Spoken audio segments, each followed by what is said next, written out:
It has been said that the eye doesn't forget what the heart has seen.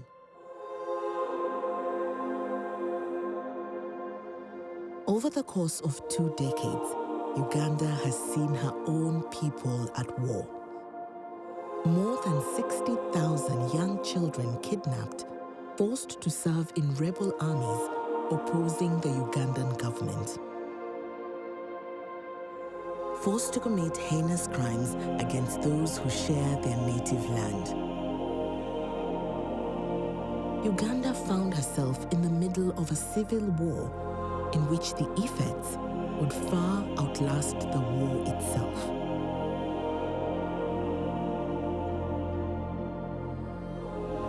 The beauty of our country was ravished with war, loss of life, anger, and bitterness, causing despondency throughout our land with situations that seemed utterly hopeless.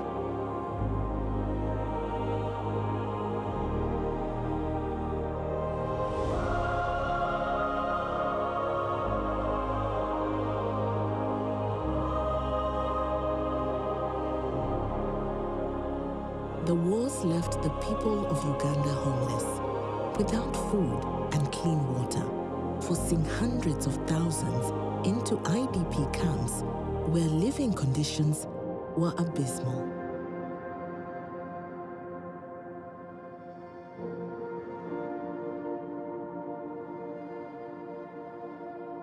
Our eyes cannot forget what our hearts have seen, and as the axe forgets, the tree will always remember. I was born and raised in Lira, northern Uganda. My childhood wasn't any different from most of the children like you've probably seen in rural areas. When the war started, most people were in their homes, like trying to, the rebels would attack villages and you would go into hiding. But after a few years after that, the government realizes that one of the response they needed to do was to put people in internally displaced camps. And that really meant that you were going away from your village, you're being forcefully taken away from your village to a designated place where you provided everything, shelter and everything that you'll be provided for. Some of the camps had close to 200,000 people, and even more. But there were several camps throughout northern Uganda, and it really just complicated life. And really the background is that before the war, these communities were thriving communities. They were very resilient, and they led a normal life like anybody else would live. But once they moved people to the camps, that all changed. And it was pretty quick because they stopped working, like the normal tilling of gardens that people used to go to, that was normal. And basically people it was desperate times. That's all I could say, lots of sufferings. And of course the international community responded by lots of organizations came in, they were trying to give out, relief aid. And that's all you had access to. So you were being given food that you used to provide for yourself. You're given everything, right from clothing to food to all the basic necessities of life. So that in itself destroyed our way of life. So people, the whole generation went through, because the war took over 20 years, without valuing what hard work is, they didn't know. And lots of people passed away during that period because it was very desperate, very stressful, something that you're not used to. So it caused a lot of problems, and a lot of dependency. These camps, these refugee camps, were some of the worst places I've ever been and I've ever seen.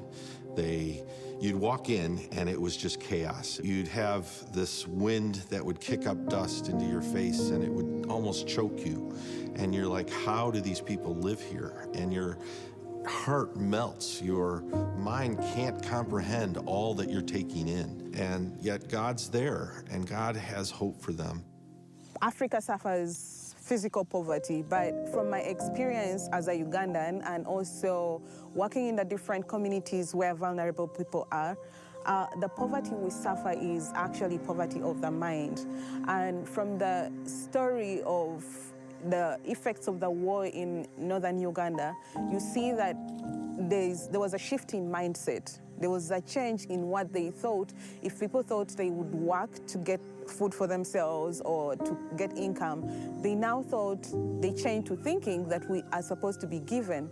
There are people that are better than us, and it's their responsibility to take care of us, which created some kind of dependency in the people. And if we could have a change of mindset and try to utilize the resources that we have, it could change. The definition of poverty is relative.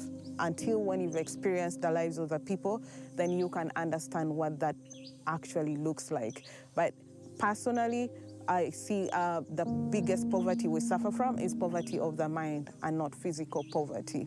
God has blessed Africa, God has blessed Uganda, and all we need is to change our mindset. Bright Hope is a mission that's focused on the world's extreme poor. It's people that live on less than $2 a day. And what we believe is that there are churches in most of these communities where they live, both in the urban slums and rural villages of the world. There's already churches there. They're just not very active. They don't see themselves as the church per se, and to be able to impact their communities. So we come alongside those churches and we teach them how to do hope for today, hope for tomorrow, and hope for eternity. And what that means to us is hope for today keeps people alive, takes them from hunger to not being hungry, from not having clean water to clean water. And then hope for tomorrow increases their incomes so that they can care for their own needs, grow their own food, send their kids to school instead of having to work in the fields. And then hope for eternity is the linchpin of knowing Christ and seeing people come to the Lord and be discipled in their faith. And so we want to do that around the world, including Uganda, that has such great needs.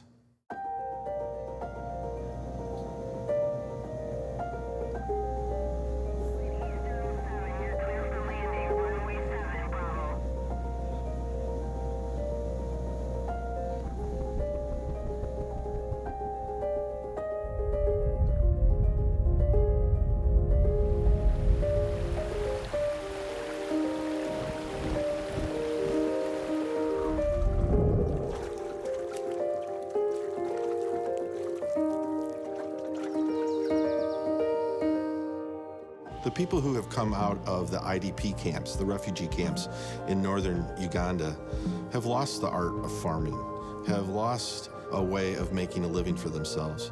In many ways, their mindset is, I don't know what I'm doing, I can't do this. And so when we can come alongside them and bring them together and bring basic training, how to plant better seeds, how to get a microloan so you can buy better seeds and fertilize, how to use basic tools that could help them grow better crops, their yields start to go up. That will start raising their incomes. And as they raise their incomes, the lights start to go on and go, wow, God has made me capable of caring for my own family. I don't need handouts. I don't need to beg. I don't need to settle for my kids being hungry at night. God has given me what I need to be able to care for my families. And that gives them a mindset of hope.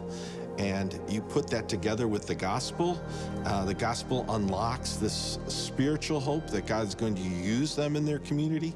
Wow, it just takes off and it becomes a rocket ship that changes lives, not only their lives, but the lives of their entire community. So this garden, is it just only for your family? How does this garden impact your family and your ministry? Okay, this family, as a pastor, I could say that this is a family garden, but as a pastor, it's then a model garden for our church and the community. Because in the church, usually I encourage people to see that we get food and we get enough food. But I think in the Bible, there is no scripture which says that a pastor shouldn't work and he should sit down and wait for the congregation to pay or to give him something to eat. Secondly, here in the villages, our people cannot stand for pastors. pastors here in the villages, they are not paid for.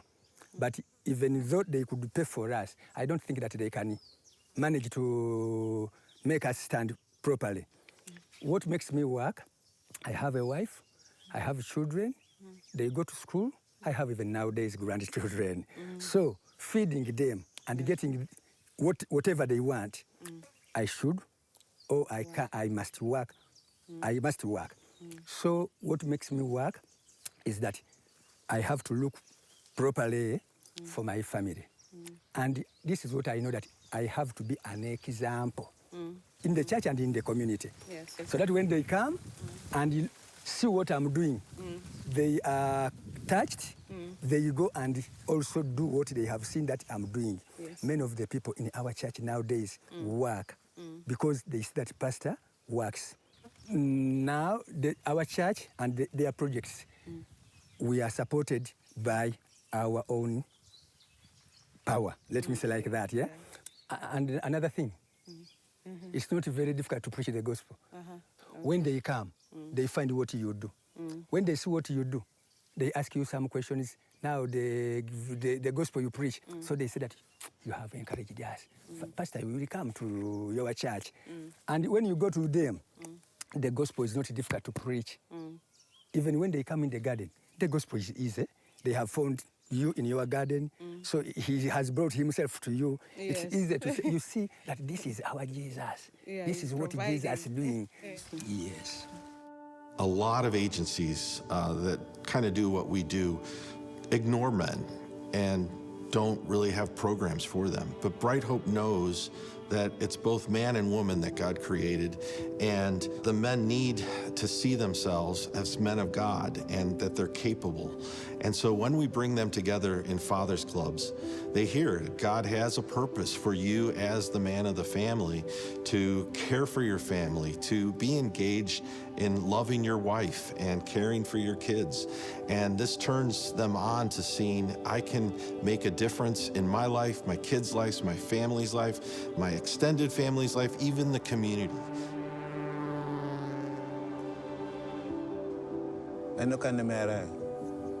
Tie me atia konyo jo wale mtuo kera wisho ko chunya tuo kere ger me yot ka wi jo maru tu bere ana wora wora mi gitam chonga na woko na ka mone jo kanne wor wane chwara tu dugu pacho aka te ka to ki pet lo ke bi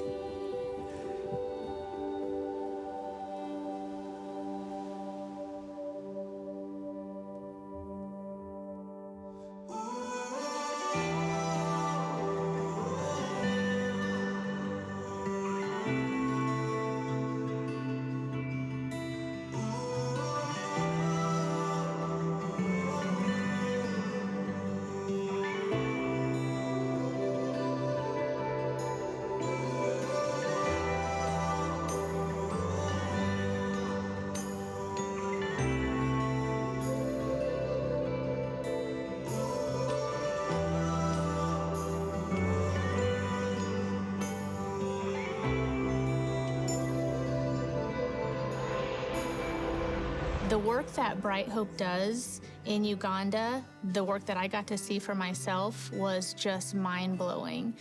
We got to be the hands and feet of Jesus, taking care of his people in a third world country. I was there in 2019. Our team came upon a little boy.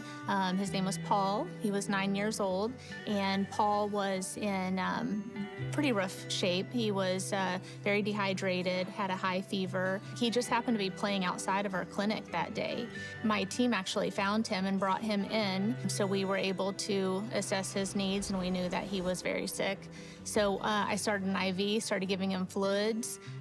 We were rotating Tylenol and ibuprofen to try to get his fever down, giving him antibiotics. We knew immediately that it was malaria that he was suffering from, and just because we were there that day and he was playing outside of our clinic, we got to spend 6 hours with Paul.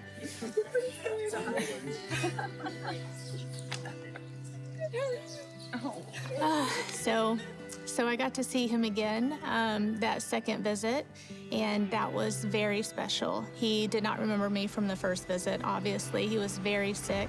He just knew that this crazy white woman could not stop hugging him and smiling, and we got to spend several hours there with him. It was amazing.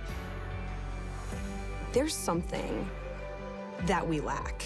Doesn't matter how much you have in this world or how little you have in this world, there's still a universal lack that exists in each of us.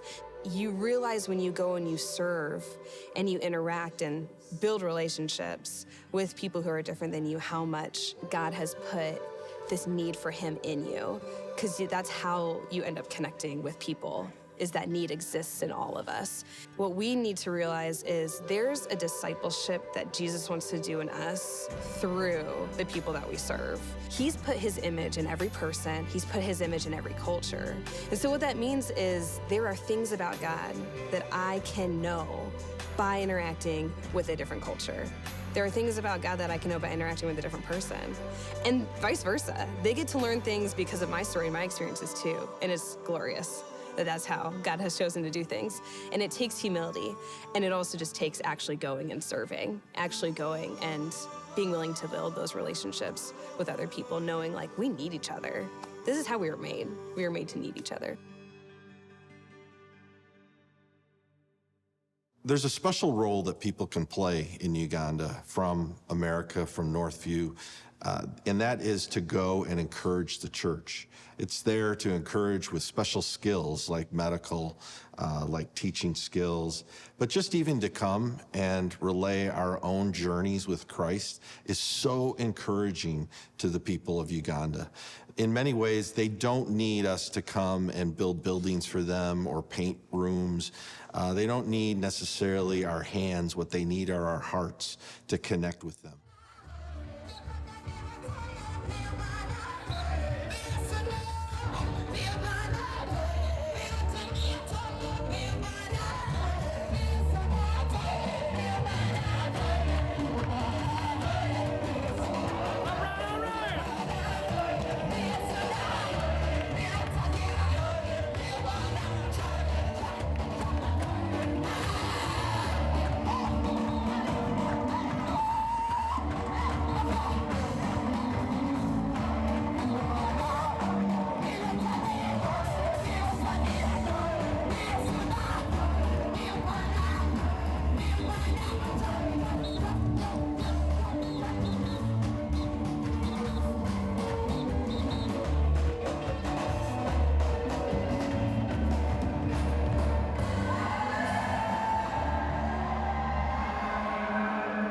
Going into the community out, in very rural Uganda, and being greeted by women just singing and dancing, welcoming us, I can't even, it was just so pretty and so, amazing. It was so loving. I've never experienced that. That's how all I can say about them, is that that's how they all are. They're just so happy to welcome you in their homes. And so I felt my clear calling. Not everybody's called to do everything, and this is mine. It's just as part of just serving communities that are underserved. And so that's just the continuing path that I've been on. I'm working in the inner city of Indianapolis. My mission trip never stopped. Northview is such a blessing to Bright Hope and the people of Uganda. Lives would be severely marked if Northview wasn't around. And I am just so thankful that not only have you committed resources, but you've committed your people. A lot of people have come and traveled and seen the work there, and it's in their hearts. And that actually is the biggest encouragement to the churches in Uganda, because they need relationship more than they need resources. It's not that the resources don't mean anything, it's just that relationship, to know that they have partners, brothers and sisters in Christ in America, praying and excited to hear about their progress. So in many ways, Northview is the perfect partner with Bright Hope. You not only send people and resources, but you also have a posture of humility, in that you're not coming in as the white knight to save the day. You're coming in to serve and wrap the servant's towel around your arm. And that makes a huge difference in creating a relationship and culture of partnership that can just exceed and soar and let Christ shine.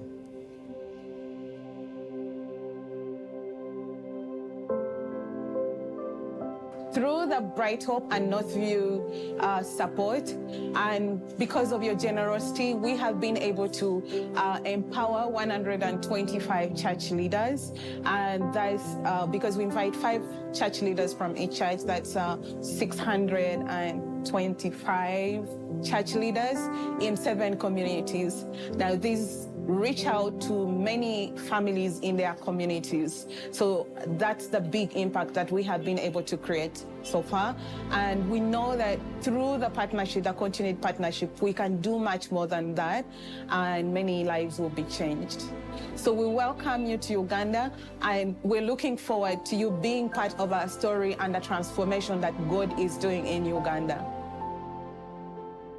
There's a saying in some countries that hungry stomachs have no ears. In other words, you can't hear the gospel if you're hungry because all you're thinking about is that you're hungry. There's also a saying that an imprisoned soul paralyzes a person forever. And so a soul that has extreme fear is locked into not knowing their potential. And when we share the gospel, it's a key that unlocks that person's soul. And they see potential in themselves. They see hope in themselves. They see a future that's far different than when they've been fearful and not knowing that they can make a difference. And so if we can help with hungry bellies and unlocking imprisoned souls, lives can be changed all throughout Uganda.